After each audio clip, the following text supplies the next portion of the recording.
Welcome to tube channel guys. आज के market के रिगार्डिंग बात कर लेते हैं। क्या क्या डेटा सेटअप रहा, किन किन चीज़ों पे ध्यान देना है। तो देखिए, कल हमने वीडियो बनाया था, बात की थी 16,000 की।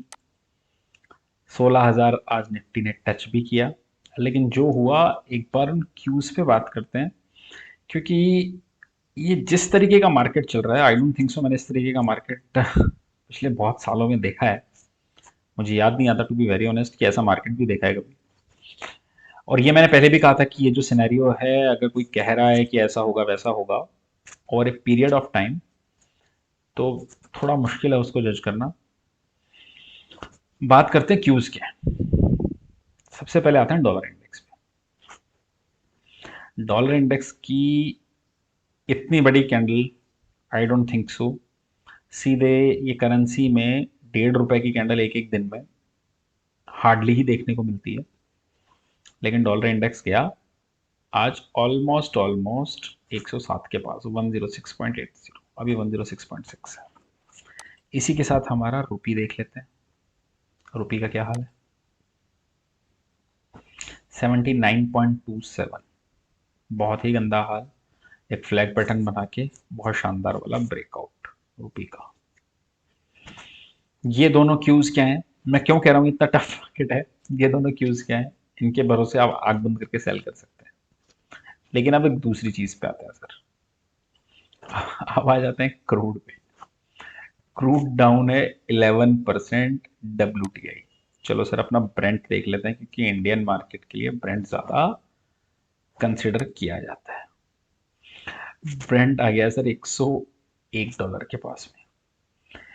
105 इसका बड़ा ब्रेकडाउन था। कैसे? चलो इसका चार्ट भी रीड कर लेते हैं एक बार के लिए। ये बनता है इस चार्ट पे एक हेड एंड शोल्डर का pattern. Perfect picture, perfect head and shoulder है, मतलब इसमें किसी को कोई इफ एंड बट नहीं होना चाहिए। Shoulder, head, shoulder. आज आ गया जी ब्रेकआउट, ब्रेकडाउन इसका। लेवल कितने का निकल के आता है इसके बाद? यहां से सीधा सीधा जो लेवल निकल के आता है वो आता $20 नीचे का, 106 से। अगर मैं $20 नीचे की काउंट करूं, $2 से $3 इम्पैक्ट कॉस्ट के छोड़ देता हूं, तो भी $17 नीचे। मतलब क्रूड आना चाहिए जी कहाँ पे? $90। हमारे यहाँ की सबसे बड़ी दिक्कत अभी क्या थी? क्या हमारी ग्रोथ कमजोर पड़ रही? नहीं। हमारे यहाँ पे दिक्कत जो इन्फ्लेशन की भी थी, वो दो चीजों से हो रही थी। एनर्जी क्राइसिस और food inflation. I think food inflation government ने काफी हद तक कंट्रोल करने की कोशिश की है और की भी है। एनर्जी प्राइसेस से नीचे आ गई। तो क्या हमारे यहाँ इन्फ्लेशन का फियर बहुत ज्यादा है? लगता तो नहीं है इसको देख के। सो ये बहुत ही बड़ा पॉजिटिव है इंडियन मार्केट के लिए, क्रूड का एक दिन में 11 से 12% गिरना। अब देखने वाली बात यह है कि ट्रेडर किसको कंसिडर करें। ट्रेडर कंसिडर करें डॉलर इंडेक्स को, ट्रेडर कंसिडर करें रुपी को, या ट्रेडर कंसिडर करें आपके क्रूड को। ओके। अब आ जाते हैं जी बॉन्ड यील्ड पे भी एक बार के लिए।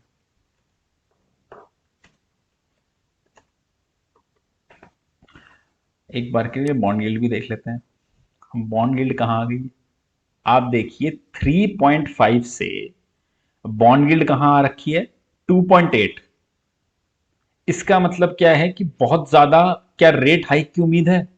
मार्केट तो ऐसा नहीं कह रहा है। जो बॉन्ड मार्केट है वो तो उस चीज को फैक्टर नहीं कर रहा है। वो तो 3.5 से 2.8 आ गया है। मतलब मार्केट तो कह रहा है कि बहुत ज्यादा शायद रेट हाइक भी नहीं होंगे और इन्फ्लेशन शायद कंट्रोल में आ जानी चाहिए। तो ये क्या पॉजिटिव है? ये 110% पॉजिटिव है। नेस्डेक को देखिए आप, सब गिर रहे हैं, नेस्डेक अपना पे। क्यों?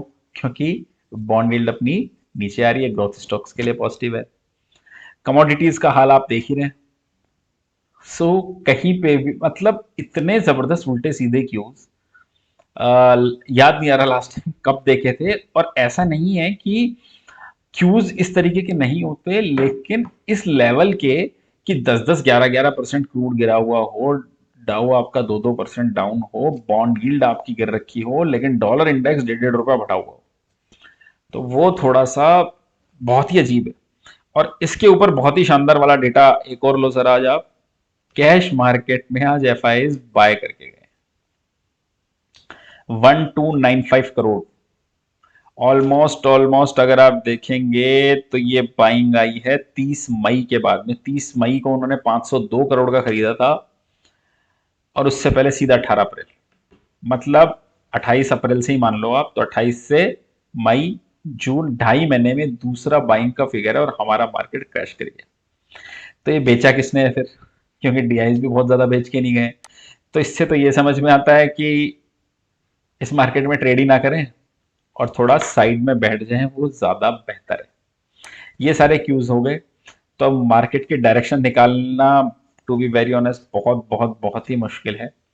मुझे इस वक्त तो नहीं समझ आ रहा, आज के क्यूज देख के तो कि मार्केट कहाँ जाएगा। ओके, लेकिन जो पैटर्न बना है वो अच्छा नहीं है, क्योंकि 16,000 के ऊपर जाने के बाद इस तरीके की सेलिंग आना किसी भी तरीके से ठीक नहीं था, मार्केट के लिए आनी नहीं चाहिए थी।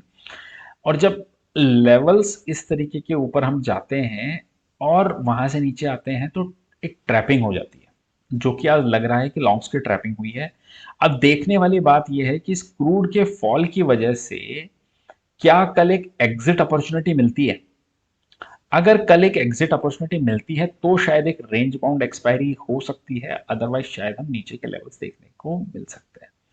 ओके, अब मुझे टू बी वेरी ऑनेस्ट नहीं समझ में आ रहा है इस टाइम पे कि ये डॉलर इंडेक्स और रुपी पे ट्रेड करेगा या ये क्रूड पे ट्रेड करेगा, क्योंकि डॉलर इंडेक्स और रुपी तो हो चुका था। ओके, जब हमारा मार्केट क्लोज हुआ था। क्रूड का फॉल नया है, लेकिन उसी के साथ डाउ जोन्स भी 150-200 पॉइंट माइनस था, वो भी 450 पॉइंट माइनस हो गया। तो देखते हैं इस चीज पे कैसे मार्केट रिएक्ट करता है। लेकिन एक बार के लिए आपको एक चीज अब आप नोट कर लीजिए, इस बार जब हम 16,000 से ऊपर जाएंगे तो मुझे लगता है बहुत ही जबरदस्त वाली बाइंग आएगी और शायद सीधे 300-400 ऊपर निफ्टी को लेके जाएगी। कब आएगी, शायद 5 दिन, 10 दिन, 15 दिन, 1 महीना, 1.5 महीना, आई डोंट नो।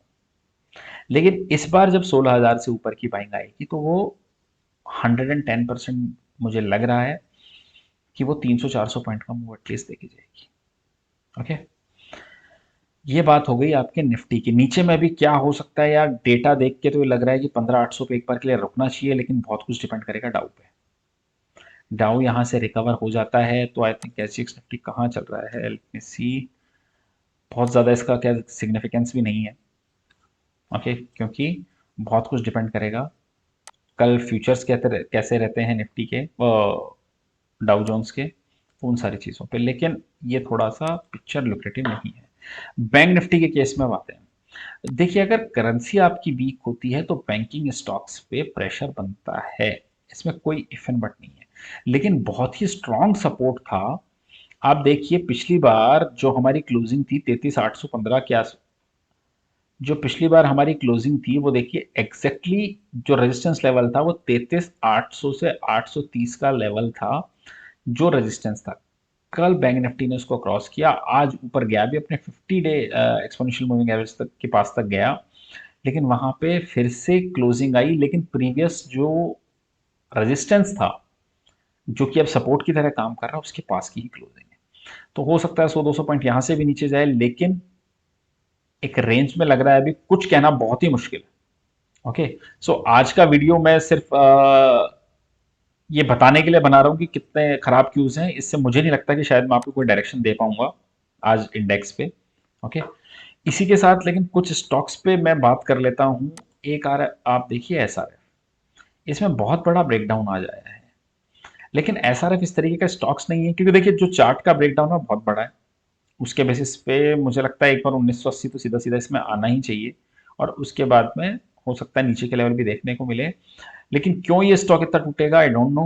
ओके, लेकिन कुछ स्टॉक्स में खराब पैटर्न बने हैं।